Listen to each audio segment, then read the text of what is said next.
एक अधूरी प्रेम कहानी। एक बार की बात है, मैं अपने घर से बाजार की ओर जा रहा था। मेरे घर से बाजार जाने के रास्ते में काफी सुनसान रास्ता पड़ता था। कुछ देर के रास्ते में कोई भी नहीं रहा करता था। मैं रोज इसी रास्ते से बाजार जाया करता था। आज भी मैं इसी रास्ते से बाजार जा रहा था। मुझे रास्ते में एक लड़की मिली जो बहुत ही डरी हुई थी।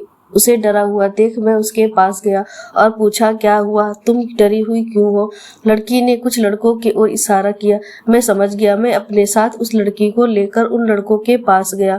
मैं उन लड़कों को कहा, क्या तुम्हें शर्म नहीं आता है? काफी कुछ कहने के बाद उन लड़कों को अपनी गलती का एहसास हुआ।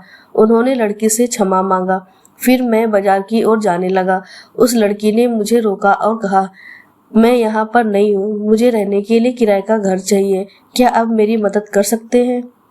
मैंने कहा, ठीक है, मेरे घर में एक कमरा खाली था, आप मेरे घर चलिए। अगर आपको पसंद हो तो आप उसमें रह सकती हैं।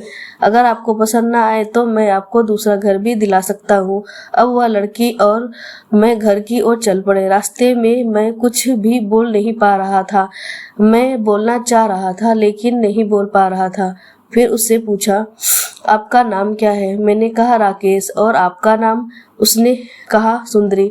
मैंने कहा, काफी अच्छा नाम है। अब तक हम घर पर आ गए थे। सुंदरी ने मेरा घर देखा और वह कमरा भी देखा जिसमें उसे रहना था। सुंदरी को वह कमरा काफी पसंद आया।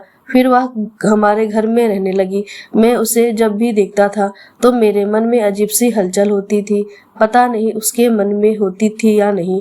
एक दिन मैं और सुंदरी घूमने जा रहे थे। मैंने सोच लिया था कि आज मैंने सुंदरी को अपने मन की बात कहूँगा। मैं अपने घर से बहुत दूर एक सड़क पर थे।